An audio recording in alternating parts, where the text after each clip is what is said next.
I am Penelope, author of epic fantasy and paranormal romance, and welcome to my imaginary friends, a look behind the scenes of an author mapping the worlds in my head and making them a reality.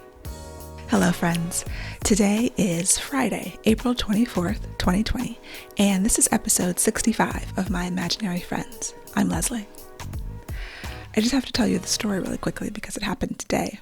I was out running errands for my mom, in part, and my auntie called me, and she was like, "Leslie, let me ask you something. You live out there in Whiteville. Do they have toilet paper and Lysol for the white people in their stores?"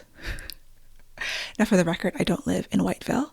I grew up in Whiteville, but I am very happy with my neighborhood now that is very ethnically diverse and economically diverse. For my aunt, I guess anything this far in the suburbs is Whiteville. And I told her, no, there's no toilet paper or Lysol in our stores out here in Whiteville either. It's not just you. And she was like, well, I just had to check because you know how they do us. And I was like, I know, but it's everybody. We're all in this together. And I thought that was kind of hilarious.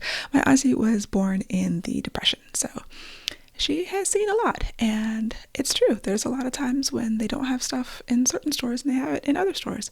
I remember my grandmother, who lived in DC all of her adult life, she used to take 2 buses out to Chevy Chase to the white grocery store to buy her groceries because they had better meat and they had better, fresher vegetables and the prices were cheaper. So anyway, that's just a thing that happened. But no, we don't have any toilet paper either. Sorry, I would get some if I could. I would drive out. Maybe there's an even whiter place that I don't know about where they are stocking all the stuff, like they're saving it for them. So this was a tough week for me, particularly. I'm sure it was tough for other people too, but just emotionally, I've been having a hard time, and I was thinking about this week's best thing because sometimes it's hard, but sometimes it's really only hard because I tend to focus. I think it's a normal human thing to focus on the negative instead of the positive. So I will just list a few good things that happened this week. I had mentioned before it was my birthday last Saturday, and my husband baked me a cake, so I didn't end up ordering any dessert from anywhere. I had a lovely lemon pound cake that was homemade. It looked crazy, but it tasted really good. And with a bonus, because he made a glaze, like a confectioner's sugar glaze. And I looked at the cake, and there were like lemon seeds all over it. So it wasn't a mistake, it was intentional. And I asked him, why are there seeds on the cake? And he was like, oh, they're decoration. I didn't have any sprinkles, so I decorated the cake with the seeds. I was like, oh, thank you. Which is just an encapsulation of his personality. So it's completely on brand for him to do that. Some other good things that happened. I got some really great feedback from some readers, and that's always really nice. And a friend was going through a really hard time, and so we were able to get together on Hangouts and just talk to her and help her through that. And that felt really good, and I was grateful to be able to do that. So yeah, those were some good things that happened this week. In writing news, another good thing is that I'm beginning to have some creative energy around a new writing project, new/old. So I've been doing a lot of thinking about what I'm going to work on next, and I was looking at one of my many manuscripts. Actually, my agent sent me a list of all of the things that I've told her that could be future projects. And I was like, oh, this is rather daunting, isn't it? Like, yes, no, these are all things that I've told you about over the course of the past few years. Oddly enough, the thing that I really think I want to work on now is not on that list. I had actually shown it to her. I think she just forgot about it. So it's not the Book of Secrets that I was looking at last week that I thought I would want to work on next. I just haven't been able just to muster that spark for it. But I was thinking about the other projects, and this is actually something that I've mentioned before in a couple of interviews when people would ask me what I'm working on next, and it's the story with the dragons. So this actually just came to me last night, and I haven't had a chance to reread what I have on it yet, but it was another full first draft, not a NaNoWriMo. Now, interestingly enough, this dragon project is a thing that I sent in when my editor at St. Martin's the very first time she contacted me, and she was like, "Oh, I read Song of Blood and Stone. I would like for you to pitch me your next project." And at that point, I was working on Cry of Metal and Bone, and but I took a few weeks off. I think I took like 2 months to figure out how to do a pitch, because at this point in time, I was unagented and had no idea, and then I had the kernel of an idea, but I'd spent about 2 months writing the first 3 chapters and the synopsis, which I sent to her. And so this story kind of originates from there. That was early 2016. And over the course of the past couple of years, past 4 years, jeez, but not recently, but somewhere in there, I did manage to complete a first fast draft and revise a few more chapters, change the beginning once or twice. At one point, I did send the first 100 pages to my agent. Now, this is a portal fantasy, so which apparently are hard. I had no idea when I was thinking about it or writing it that portal fantasies are difficult. And my agent had some feedback on it, and I was working on it, and then at one point, I just didn't have the time anymore because that's when the Earthsinger Chronicles kind of ramped up, and I had to just focus on it for the past year and a half, just getting all the rest of the books out. So I hadn't wanted to initially go back to this world because it requires a lot of world building. It is another secondary world fantasy, although it's futuristic. So it's sort of post-apocalyptic / utopian, like / dystopian.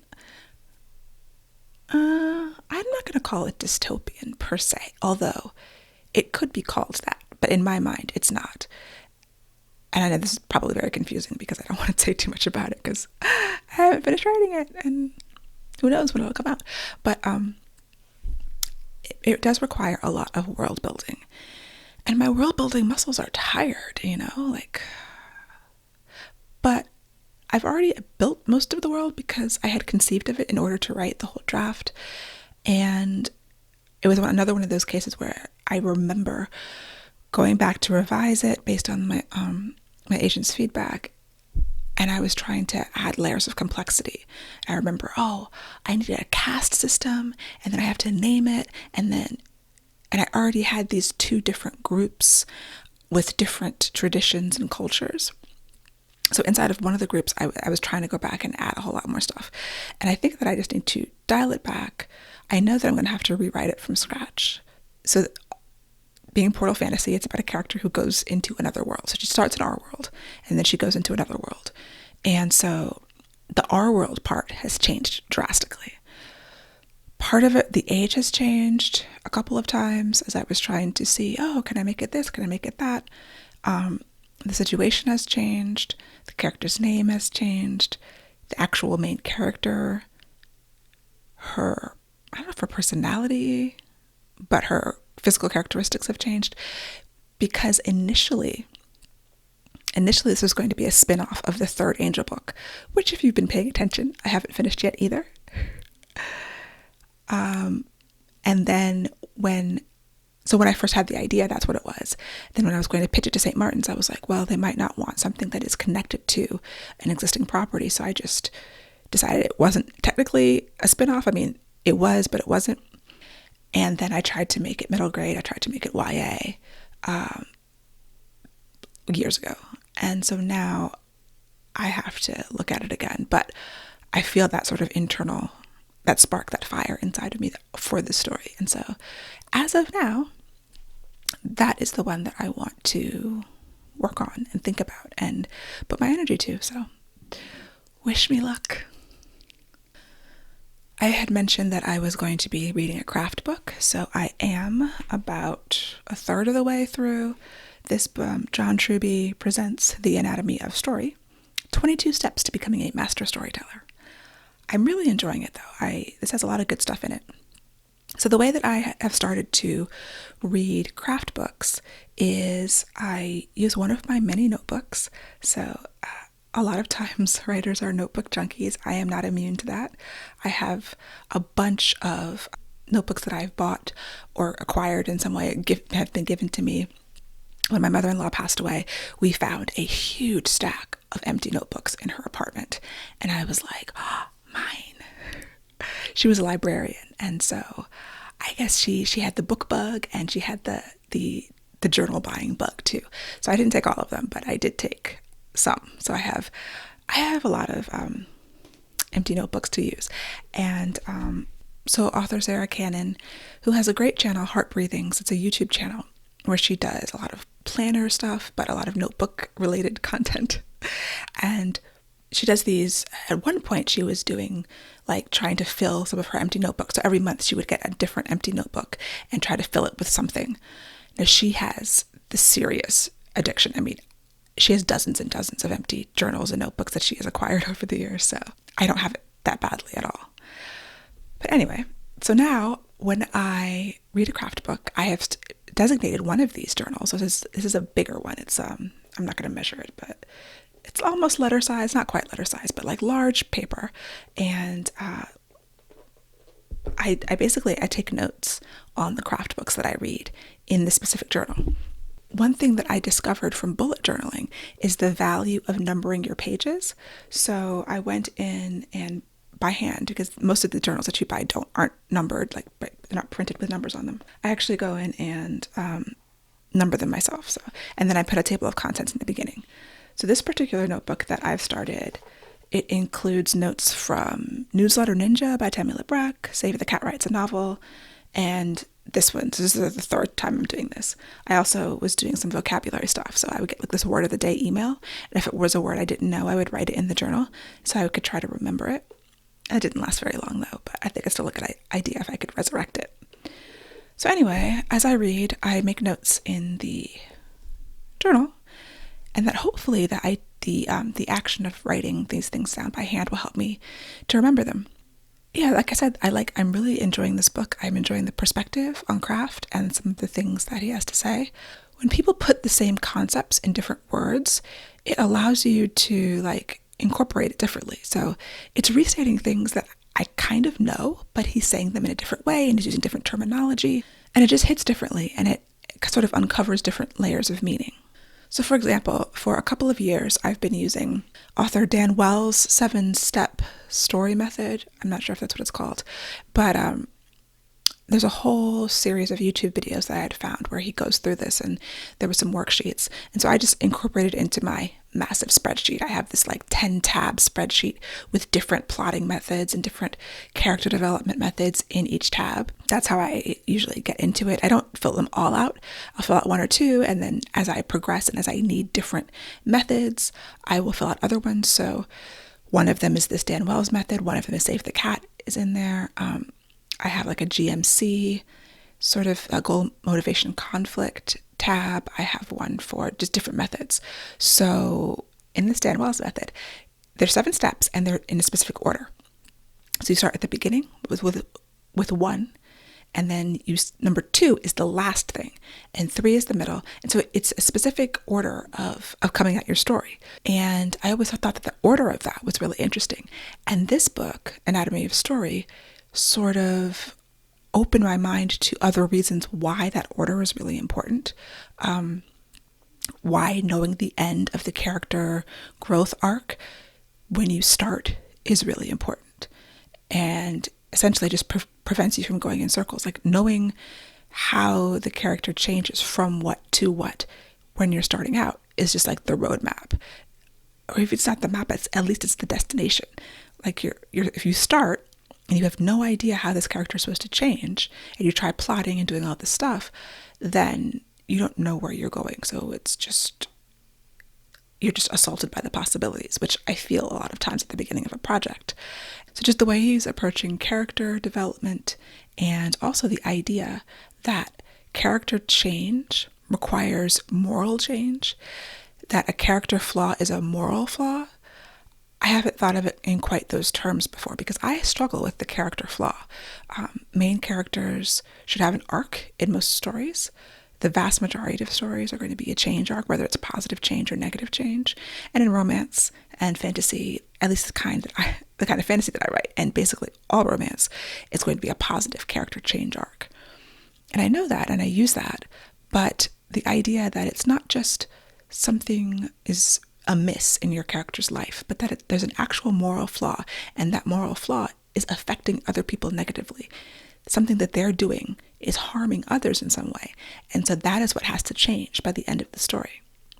That's something that I had never thought of in that way. I've never really heard put that way before. And it's incredibly helpful. And it's really been illuminating some things. I've been taking notes about possible revisions to Requiem of Silence when I get that back from my editor, just using these ideas. So I'm like I said, I'm only a third of the way through the book, but as at this point, it's worth the cost of admission. So if you are a writer and are looking for a really good craft book, I definitely recommend this one. Some other writing related things I've been doing, as I was still working on Book of Secrets and trying to figure that out, I used these cards for the first time that I had bought a few months ago. So I'm pretty sure I first heard about them on Michael Haspel's podcast, QFD, Quantum Frost Dispatches, which I've recommended before, even though it's sort of on hiatus now. The older episodes are great. There are this deck of cards. They're about tarot card sized, so they're larger than your average playing cards. And apparently there are 88 of them, and on them there's two. Let me just read what it says because I'm going to get it wrong. Okay, it says 88 cards packed with story elements, character archetypes, twists of fate, and reversals of fortune. So each card has two different things on it, and you flip them over to get it. Like this first one I picked up says the fan. This person deeply admires someone and seeks every chance to sing his or her praises. And the other side of the card is the secret admirer, keeps to the shadows, too shy to publicly admit his or her adoration, etc., etc. So there's cards like the outsider, time, the assassin, industry, and despair. So just 88 times 2 things that can inform your story. And so you lay them out, you shuffle them and cut them, and then you lay them out in sort of like a tarot-esque spread. And there's a little booklet that gives you different spreads for different things. So there's a spread for just the basic story structure. There's a whole hero's journey spread. There's a relationship. There's a love story spread. And so the love story spread, there's 9 cards that you lay in this particular order. And like, for instance, card 1 is the boy or whatever. It says card 2 is the girl or whatever. So you get your 2 love interests. Card 3 is how they first meet. And so so let's say the boy is the outlaw. Not all crimes hurt the innocent. So it's like a Robin Hood figure. And then the girl could be, the next card I'll pull is fortune. Against all odds, the tides of fortune turn for the better. So, like, these aren't real characters, but they can spark something. All right, so how they first meet could be justice. So let's say I have an outlaw and fortune, and they first meet with justice. So maybe it's a bad boy, anti-hero, like criminal type. And then if she is fortune, not exactly sure what that means, but how they meet is justice. So maybe they meet in the court. Maybe she is a judge. So the fourth one in the spread would be what prevents them from hooking up immediately. And that card could be the anti-hero. So maybe there's some other character who prevents them from hooking up.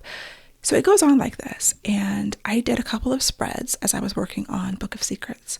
And it just like opened my mind to a lot of different possibilities. It felt very, I don't know. Like I'd heard about using tarot for a similar thing, and I have a deck of tarot cards. I have no idea anything about tarot, like nothing. So I bought them for another reason, for some research purposes. But I like these because they tell you what they mean on them. Like with tarot cards, I think you have to go look them up somewhere else and see what they mean. But it's a similar idea. So they're just giving you ideas and starting points and inspiration points for what could possibly happen. So I did a spread, basically the basic story structure and the love story. And it just yielded some really interesting things that I could tie into what I was doing. And that gave me some ideas for ways to approach the story. It could mean whatever you want it to mean. When I did the spreads, there was 1 or 2 cards that didn't mean anything. And in the book, it's like, if they don't work for you, just pick another card, like try again. So yeah, I thought these were really cool. This deck is like $20. I'll link to it. They're called Story Forge cards, if you want to Google that. And I just think it's kind of a cool thing to spark something. when you're stuck or feeling unmotivated or uncreative, as I have been for the past couple of weeks. This episode is already going a little bit long, but there's a bunch more stuff I wanted to talk about. But I will just answer a couple of listener questions that have come in through various forms, media, or whatever. Someone had asked, had I ever thought about creating a shared world with other authors or co-write with other authors? And at this point, I haven't thought about a shared world. I think that's kind of a cool idea. I have thought about like an anthology project. I really wanted to do this anthology based on an album, specifically Cree Summer's Street Fairy album. I've already written one short story that was inspired by a song on that album, and I really want to do a collection of stories based on various songs. And I thought, oh, I could invite other authors who love this album, because I'm not the only one. But I never went forward with that project. So the universe, if anyone is interested in that, let me know. If you love Cree Summer's Street Fairy album and would like to write stories inspired by it, hit me up. But other than that, it's not in my immediate radar, but I think it's kind of cool.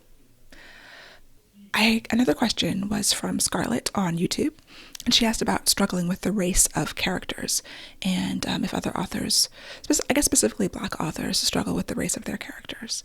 And this is something that I think people do struggle with. There's marketing concerns about writing Black characters or characters of color in general, and that mainstream quote-unquote audiences wouldn't be able to relate to them.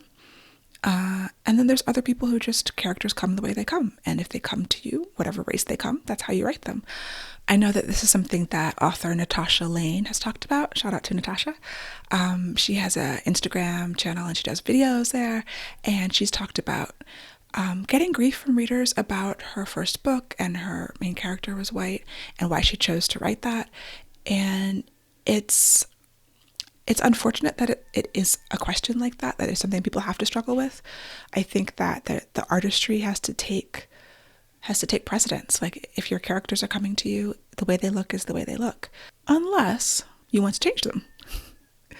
So I will admit, like many people, my early stories were full of white people because that was what I read. And my husband likes to say that I got radicalized when I went to Howard University.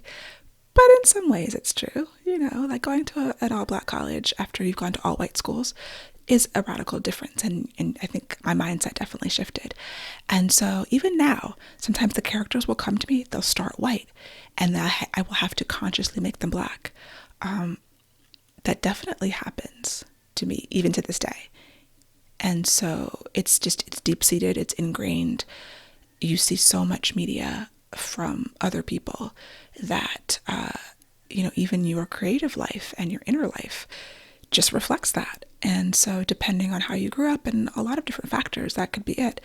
So with me, sometimes the characters still come to me initially as white, and then I'll just make them Black. That's it. And now they're Black. And so yeah, I think that it is something that as writers,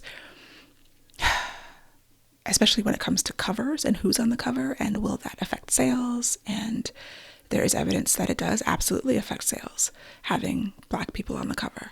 And then how much do you care about that? So my answer to Scarlett was, I think it depends on who you're writing for and why. And that's kind of why I approach it the way that I do. The Second Angel book features Asian characters, but other than that, basically everybody I write about is Black in some way or another. They run this color spectrum. They might be biracial, they might not be. And what does biracial mean in different worlds and cultures and societies? I think that's also interesting, but that's how I have dealt with it. Last thing, I talked about Ingram Spark, and then a few days later on Joanna Penn's podcast, she mentioned that they have a coupon. So free title setup and revisions until May 30th, 2020, using the code IngramSpark2020. And I'll put that in the show notes. So it was right on time for me, who was just bitching and moaning about having to pay to set up new books on Ingram Spark to do print on demand. So the universe is listening on some level, I guess, or maybe it's just a coincidence. Who knows? I'm going to leave some other links in the show notes to stuff that I did not talk about because I feel like this is already too long. But the Jennifer Lynn Barnes workshop on the id list is like changing my life. So this was a workshop that she gave at RWA 2018, and if you were there and have the conference recordings, it is called Writing for Your Id. And if you don't have the recordings, you can actually buy this one workshop for $6. And I actually would recommend it because I think it's $6 well spent. I'm going to listen to it again. I'm also going to link to a podcast that she was on where she mentions the stuff, but I think the workshop that she gave was just so much more in depth and so much better. But for free, you can listen to the podcast. It's the Red Sneaker Writers podcast. And I've been making my id list. So in short, it's she talks about how when, especially after you've got a few books under you and you study your craft more, you start to lose potentially some of the quote unquote guilty pleasures about your writing, and you start to think that maybe they're cheesy or maybe they're cliche, and you can just lose something that way. So there's a whole thing she does in the workshop about the pleasures that make people want to read fiction and that make people like stories in general. And then why do we write them? How do we keep up our interest? And so creating a list of the things that we love in books and in fiction, everything from enemies to lovers to scenes on rooftops to people eating ice cream. Like, these are some of hers. And so over the course of this week, I was already intending to do this because for my mastermind, it was kind of my homework for mastermind from last week, just to create a list of things that I love in my favorite books and things that I love to see.